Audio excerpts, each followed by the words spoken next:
Hello friends, welcome back to my channel. In this video tutorial, I will show you how to fix Little Nightmares 3 game not launching, not loading, crashing, lagging, black screen or errors on Xbox. So let's go through the methods.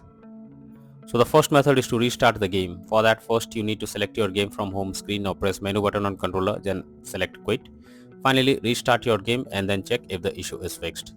If not, next method is to clear persistent storage. For that, you have to open settings, then choose device and connections, then click on Blu-ray. Here select persistent storage, then choose clear persistent storage. This will help you to clear the cached data. Once done, check if the issue is fixed.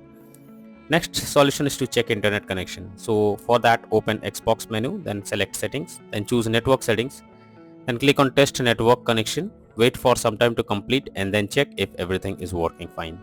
If not, next method is to perform a power cycle. For that, press and hold Xbox button for 10 seconds unless it gets switched off. Now unplug power cord from console for 1 minute.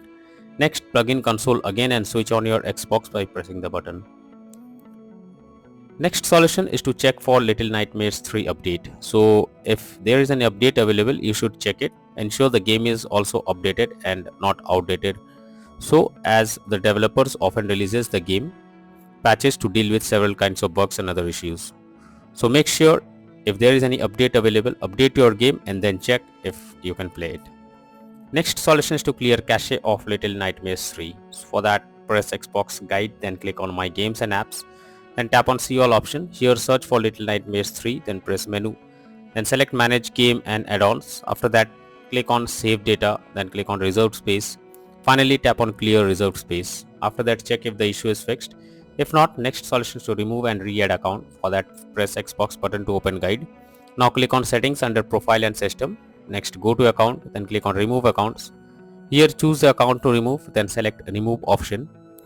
Once done, wait for some time and again add the account and then check if the problem is resolved or not. If not, next method is to check for Xbox updates. So make sure your Xbox console is also updated to latest and not running on outdated version. For that, you need to first open settings on your Xbox, then select system and then select updates. Here check if any update is available and then click on it to begin the update process. Next method is to check storage. For that, press Xbox button, then go to profile and system, then click on settings, then click on system, then click on storage. Here check whether there is available space or not, or else delete some unused apps or games to create some space. Next solution is to reinstall Little Nightmares 3 game. For that, press Xbox button controller, then move to My Games and Apps, then select See All option. Here select Little Nightmares 3 game, then press menu button and select uninstall. Once done, the game will be removed. Now open Little Nightmares 3 official website and then download the game, and after that again try to play it and see if the issue is fixed or not. If not, then the final solution is to contact support. So when nothing works, then it's time to take help from the support team. Just go to the Xbox support and tell them the issue you are coming across. You can raise a ticket to let them know about the error. They will better guide what to do, or else they will try to resolve it from their end. So that's all for now in this video. Thank you.